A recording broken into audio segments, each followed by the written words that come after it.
shalt not make unto thee any graven image, or any likeness of anything that is in heaven above, or that is in the earth beneath, or that is in the water under the earth. Thou shalt not bow down thyself to them, nor serve them. For I, the Lord thy God, am a jealous God. He anointed with oil the stone upon which he had slain, setting it apart for God's use.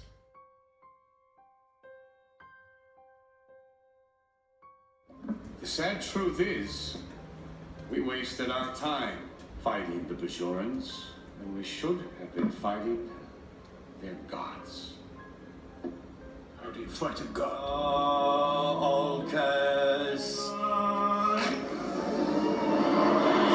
Sin is touchy, but honest. In Genesis 31:9, Laban finds his idols are missing. He soon figures out that Rachel took them. Laban goes to Jacob's tent to confront them about his idols. Laban finds Rachel sitting on her saddle bag. Inside the saddle bag was Laban's idols. Rachel kept her father at bay by telling him that it was her time of the month. Laban stomped out of the tent, frustrated because he knew that the teraphim were in the bag, but he couldn't check it. Why were the teraphim that important? According to modern scholarship, the teraphim was inheritance. The chief of the tribe had the idols. Michael had the teraphim. Micah had teraphim made in Judges 17:5. Micah's mother commissioned the metallurgist to make a teraphim with 200 pieces of gold. This teraphim was made in honor of Micah's father, who was recently deceased. Men from the tribe of Dan later stole these teraphim, along with the valuable shrine that housed them. Michael was not worried about the expensive teraphim his mother had made. He was worried about the teraphim that he himself had made with his own hands. Likewise, Laban was deeply concerned with the loss of his teraphim. These teraphim had a long history. Terah, Abraham's father, was an important idol maker in Sumer. Not only is he an idol maker, he is the best idol maker in the region. Terah has two other sons, Haran and Nahor. Abraham leaves Haran to follow God's command to move to Canaan. Nahor lives in Haran with Terah. Nahor's youngest son was Bethel, who in turn fathered Laban, Rachel's and Leah's father. Along with the blood with Terah, so the same idols Abraham refused to worship was transported to Abraham's heir through Jacob. Terah was known far and wide for his skills at idol making. On one occasion, Terah asked Abraham to gather wood chips for making a meal from the idol that he just constructed. One of the wood chips was decorated with the name of the god that was made, Bar Eshatha. Abraham burned the wood chips from the idol. Then he pushed the whole idol ball of fire. The idol burned to ash. This helped Abraham to leave the worship of idols and Sumer also. At one point, Terah left and Abraham stayed to sell idols at his father's shop. A man came in and Abraham asked him how old was he. The man said 50. Abraham then said, "Woe to such a man. You are 50 years old and worship something only 1 day old." The man then left the store, very embarrassed. Later, a woman came in with a plate of flour. She told Abraham to offer it to the idols.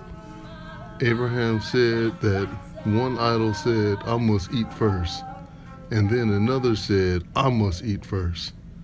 The largest one rose, took a stick, and broke the other one. Tehran then knew that Abraham was messing with him, and he said, "Do you know what your mouth is saying?" Soon Nimrod heard of Abraham's disrespect. In the presence of Tehran, Abraham and his brother Haran was thrown into the furnace. Abraham survived. Haran was consumed in the fire. Shortly after, Abraham was on the road to Canaan. Tehran, upon the death, passed the idols to his only other heir, Nahor, who then passed it to Bethel, who then passed it to Laban. Jacob loved Rachel the most of all of his wives. She was the mother of Joseph and Benjamin. Rachel was the daughter of Laban. In the Torah, Jacob and Laban went back and forth, tricking each other. Laban made Jacob work for 7 years and then tricked Jacob into marrying Leah. Jacob makes the sheep and goats of Laban, some of them, to grow stripes, and then claim the striped animals. Jacob then worked for another 7 years for Rachel. The relationship between Laban and Jacob was rocky. Jacob had the last laugh, though, when he escaped the country with Laban's TERAPHIM. Did Rachel steal the TERAPHIM on her own, or was she motivated by her need to have inheritance? Let's see. Jacob was traveling to a new land, so they really didn't need proof of a connection to the old land. I don't think they needed that. So why did Rachel steal the TERAPHIM in the first place? I believe Jacob told her to. He worshipped the idols along with the stone that he anointed after he slept on it, the pillow stone. Isaiah 27 tells us the story. By this therefore shall the iniquity of Jacob be purged, and this is all the fruit to take away his sin, when he maketh all the stones of the altar as chalk stones that are beaten in sunder. The groves and images shall not stand them, yet the defenced city. Teraphim came in two types. One is made of gold, silver, or wood. The other is the person's actual skull, plastered and sat on a golden plate. A paper was written with the unspoken name of God, and it was put under the teraphim's tongue inside the head. The head could then talk, and people talked to him about the future, so it was like an oracle. These same idols were present at Sumer, right? And it was brought to the temple of God on Mount Moriah. Ezekiel 10:18 says that God's spirit departed from the holiest of holies. That is why Pompey, Julius Caesar, and Alexander the Great were all allowed to walk into the Holy of Holies. What will the future bring? We shall soon see. Rebuilt in the city of David, their man, the person that they had handpicked, was at some point going to walk into the Holy of Holies, take the blade and shed his own blood, and then proclaim himself to be the Messiah.